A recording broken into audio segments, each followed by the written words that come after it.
amazing people, and welcome back to Mama Sass's Life Unfiltered. And can I also say, it's raw, it's real, it's uncut, and it's unapologetic. And I think I need to add, this is my real life story.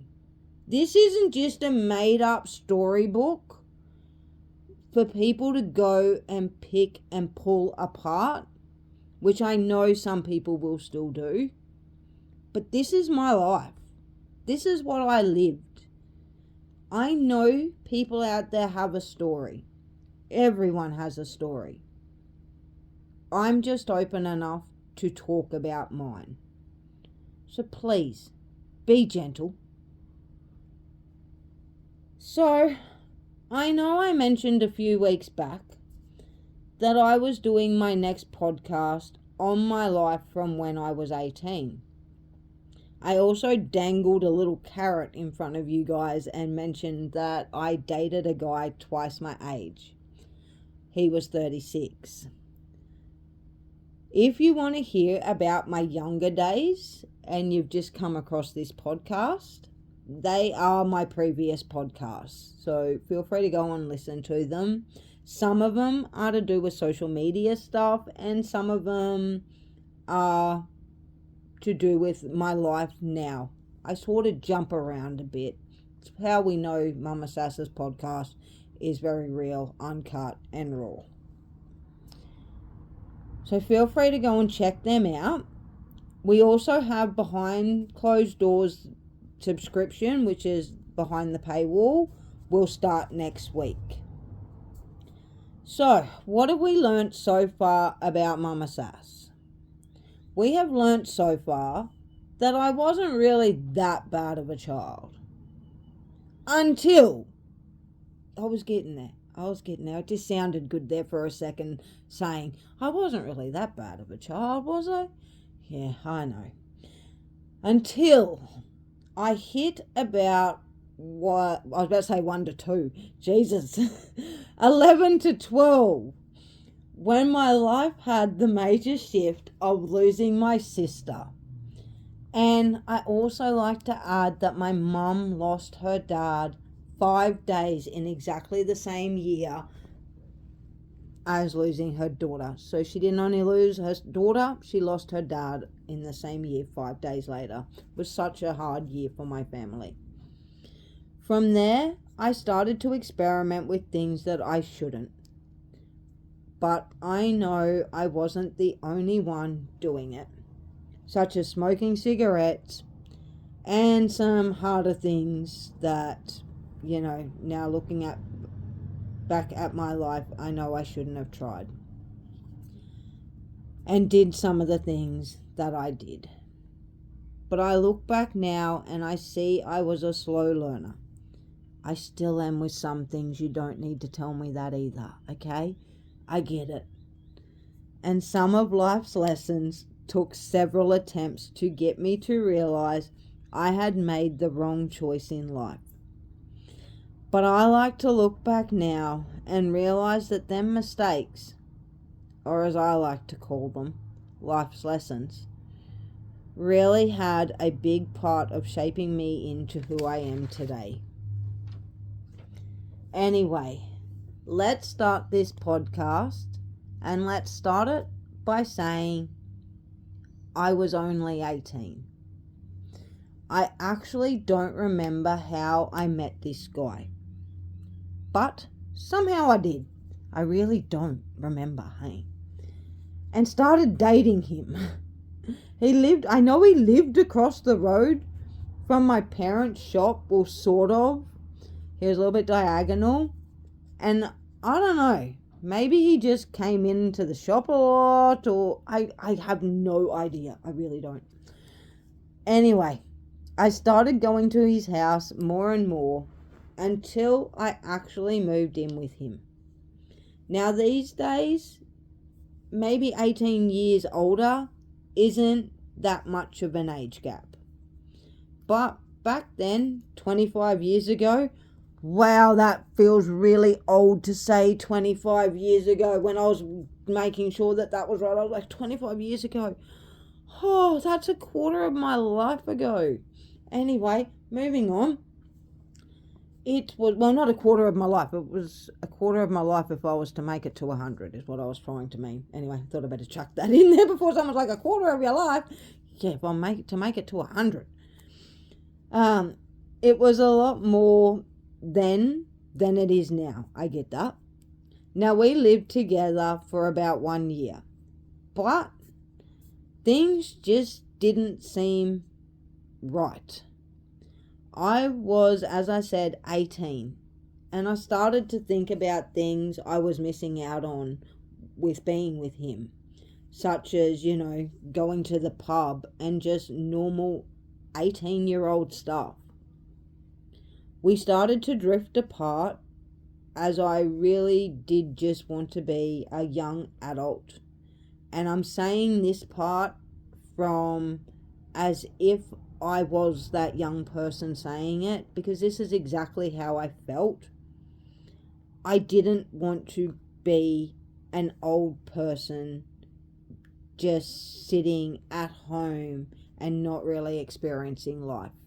It is definitely one thing throughout my life, and I have looked back over it, that I always say exactly the same every single time, is that moment that I realized that I was young and I was missing out on things. I was really missing out on experiencing my life with being with someone like that much older than me. I'm not saying that that's going to be the case for everyone, but that's definitely how I felt. Now, I don't blame him, as he had already lived his life. And that was the stage he was at. But I wasn't, and I wanted to party. As we both drifted apart, but still together, I got my first taste of being cheated on. Yes, he actually cheated on me. I found out, obviously, and I was gutted. As I was young, it took me a moment to get over, and I can say maybe a couple of stories I can add into Behind Closed Doors subscription. Actually, there's quite a lot from here that will only make it to Behind Closed Doors. But I can say it ended with some of my first encounters with the police, but these definitely were not my last. I moved back in with my parents at this stage and started heading out to the pubs and continued working for my parents. I also started hanging more around a particular bunch of people who didn't quite follow the law by the book in more ways than one. I started getting into trouble where I felt like my second home was the police station for many reasons than one, for many more reasons. Now, before we dive into some stuff here, I know this could lose me followers on other platforms, but please remember this is my past, and without it, I wouldn't be who I am today. I have worked so hard to overcome this part of my life, but it was my life, my story, and it will forever be a part of me and my journey. And if I lose you, I have learnt to realize that not everyone is meant to come with you in life and be a part of it. I do these podcasts because I want to hope that my story may just help someone else and give my followers a little more about my life. Because let's say it wasn't easy, and it has shaped me to who I am today in many, many ways. I've learned over my time that it's really hard to go through some things in life, but to actually be able to overcome them and turn your life around and be very proud of where you sit today is much more of an accomplishment than a lot of people give some people credit for. Okay, so now I was about 19 and hanging with that group of people, as I said, I ended up in lots of trouble, and at one point spent a night or two in lockup. Now, for those of you who don't know what I mean by lockup is where you go if you need to await your court hearing. So it's where you may go before jail. You're literally locked in a cell out the back of a police station. I spent a couple of nights in there, and this one time that I did that, I actually met my next boyfriend. Yeah, I know, it's not much to be proud of, but I actually don't even know how it came about that I do remember that he gave me smokes. He used to roll smokes, and the police officer used to, because we were across like a pathway, like a, whatever you want to call it, hallway from each other, and he would roll me smokes and the police officer would hand them over to me so that I could have them. I don't know, maybe he was like sort of classed as my knight in shining armor who gave me my smokes. But we ended up dating, and he ended up moving to Boggabilla to live where I was. We were still hanging around the group of people who I was hanging around before I went into lockup, and he was hanging around that group as well. From that moment, we both started to drift apart, and yeah, I have to admit it, we both cheated on each other. Now, because we had only been together, from my memory, a few weeks, is it actually classed as cheating? I know what you're going to say. Yes, Mama Sass, it's still cheating. I don't feel, I don't know. I sit here today and I still don't even think that we both classed it as that, because we both did it to each other on exactly the same night. So I think we just realized that, we had that moment and that was all that it was, but we weren't meant for each other. So it actually never really affected either of us. He started dating the girl that he was with, and I didn't actually start dating the guy, but let's just say it sort of became more of a booty call type situation, or if we were out at the pub, it was, I'm sure you get where I'm going with that.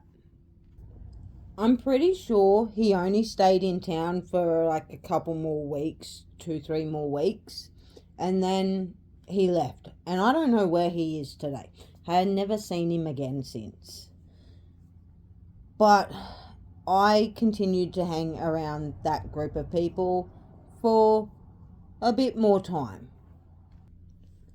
I actually remember that we actually did, now that was a lot of actually, sorry about that. I do remember that there was a couple of moments that I did some really bad things after that had happened, and ended up getting myself into a lot more trouble with the police, where I spent more time probably living my life at a police station than I did not. From there, I obviously had to go to court and stuff, and I remember this time where I went to go into court. And the screw, which anyone that obviously doesn't know, is the person who was driving the bus to take anyone who had to go to jail back to jail, like to go to jail. So as I was walking in, the screw said to me, "Renee, I hope you've got your toothbrush and toothpaste and soap ready to go," because, you know, they'd know. They know who's supposedly going with them or not. And I was like, yeah, laughing as I was walking in, going, I flippin' hope not. I really, really hope not. I was very, very lucky. I did walk out, and I can say, which is obviously a little bit of a, you know, I am proud of this sort of fact, considering I did so much stuff wrong. I'm actually really proud of the fact that I never actually ended up in jail. I ended up in lockup, as I said, but never once did I end up in jail. And from that moment, I did pull my head together a little bit. I started to see some things a little bit clearer, because I had a couple of moments where I had some people who, you know, they didn't dob other people in for stuff, but they dobbed me in for stuff.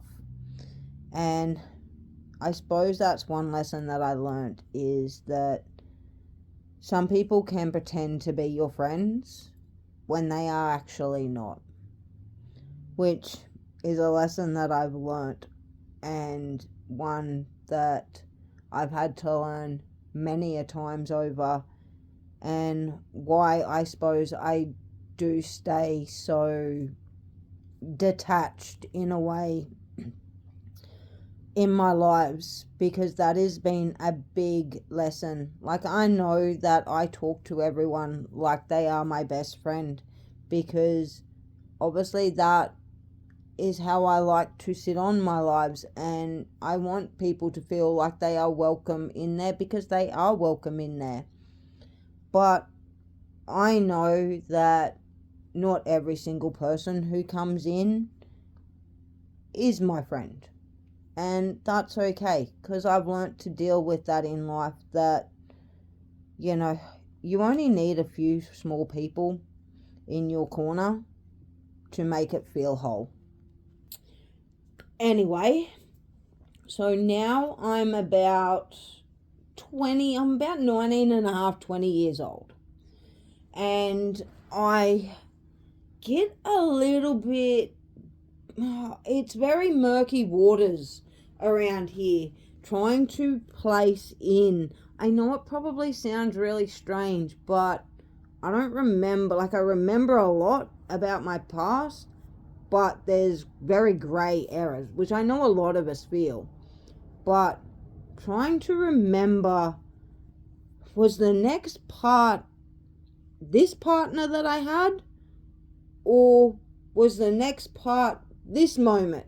Now, I really am, I think it very much gels together, I think, is what happens. So I started to date my next partner, who I actually was with for, I think I was with him for a couple of years. So I'm pretty certain he comes in next. And I stopped sort of hanging around that crowd. So I just went back to working with my parents' shop. I worked at my parents' shop throughout all of this, even when I was getting into trouble and doing everything that I was doing. I worked every single day. Let's call it a functional person.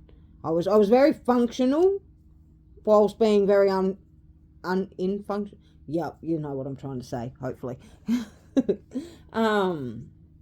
So yeah, I started dating this guy, and then I left working for my parents after a little bit of that, because he went and worked out on a property, which I actually moved out onto that property with him. So I did do some work with him. I was still getting into the wrong side of some stuff, the addictions that I had. whilst I was still with this guy. And we, worked on the farm, and that's pretty much what my life was looking like. It was a very functional addiction, where I could go to work and do what I needed to do to earn money and then buy what I needed to buy. I did not need to do the wrong thing to achieve what I needed to achieve. I was always, as people like to call it, very functional. So that's what we did. We did that until there was moments through, not we did that until there was moments throughout that were quite scary for me. That was my first taste of DV, and I will delve a lot more into that, but I have mentioned on my lives a couple of little things which I will say on this side. I remember the day like it was yesterday that we were out on the farm that we lived on, working on, and we were trying to drive out. I can't remember exactly what we were driving out for, but we were heading back into town. And as we were driving to the exit of the property, he's grabbed hold of me and twisted me around to where I blacked out. Then somehow I managed to put my foot onto the brakes and woke up to him like literally just grabbed his hands in my hair and like just full on going at me and saying, "I'm going to cut you up into little pieces if you don't do what I need you to do," whatever. Like it was something along that line. I just remember, "I'm going to cut you up into little pieces and scatter your body parts all over this property and no one will ever find you." There was that moment that was very, very scary. But it didn't end there. I stayed with him, and there was more moments that I will add in other places. But one other story that I have mentioned on my lives before is that we were having an argument we had moved, we weren't living on the property at this point in time. We'd moved back into Boggabilla, and I don't even remember what had set it off. I really, really don't. And I just remember that I was running to get away from him, and I'd ran to the like little toilet area, which was sort of like it was just very, very small cubicle that had a very small, like a long, thin door handle to it. I had shut that door, and he come bursting in, kicking it open, and the door hit my forehead and sliced it open. I also remember from that moment that I was not allowed to go to the police station, not to the police station, sorry, to the hospital. I had this massive gaping hole in my forehead, and all I was given was some band-aids to try and hold it together.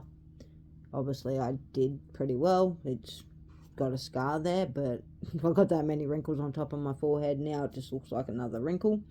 But yeah, he definitely put me through my paces, that guy. And in this instance, Mr. Sassy was also a good friend of his. So, I do still to this day say, why didn't you ever step in? Why did you never step in and stop him from doing what he did? I don't know. Maybe he didn't even know about it, because I don't know if he was there when these things were happening. But I do remember like him being around at the time, just whether or not he was there at the particular time. So, I think he sort of said he didn't know. I ended up getting the courage to leave him, and that's when I ended up moving in by myself. I started to hang around Mr. Sassy's cousin, who me and her became best friends. Like, we were literally inseparable. I'd go to work, I'd come back to her place. We would just spend so much time together. We'd go out to the pub. I did still hang around a bit with the other guys that I was getting into trouble with really badly, but I did not go back down that path again. I still just spoke to them if I was going out and things like that. But I generally kept a lot to myself. I really, really did. I just went to the pub. I went around to her place. I'd watch TV. We'd listen to music. Normal sort of young behaviour. I was living, as I said, I was living on my own, and I remember that I didn't go out this night. And this one night was the night that Mr. Sassy came knocking on my bedroom door. We will delve into that side of things a lot more, so let's leave that here. Like I said, there is a lot more that I can bring to from before Mr. Sassy and I started to get together and my younger days of life. There is a lot more that I can bring, but that's going to go behind the paywall in behind closed doors, because that stuff's a little bit harder to talk about. I hope you guys are absolutely loving these podcasts. It's getting a little harder for me to talk about some stuff, and I know that when I go to the behind closed doors side, it's gonna be really hard. There's some really tough stories for me to talk about. There's my sexual assault. There's my DVs even more. There's my addictions. There's the mistakes that I made along the way with my criminal stuff. There's mental health issues. I don't know if I've missed any. There's losing my sister and stuff to do with that. There's so many things that have literally just... My life, like I said, it's been one hell of a roller coaster. I want to admit that. It's had a lot of ups and, oh my lordy, has it had a lot of downs. But, as I said, it is my life. It is what has made me who I am today. And without it, I wouldn't be as strong as I am today. So thank you so much for listening. And I can't wait to bring you... I don't know if you can hear old mate is mowing, so I'm just trying to wrap it up a little. Or I think he's whippersnipping. But yeah, I can't wait to bring you guys the next podcast. And I can't wait to bring the behind the closed door ones. You guys have an amazing rest of your day. And I look forward to seeing you all in either my next live or for my next podcast. Love you all.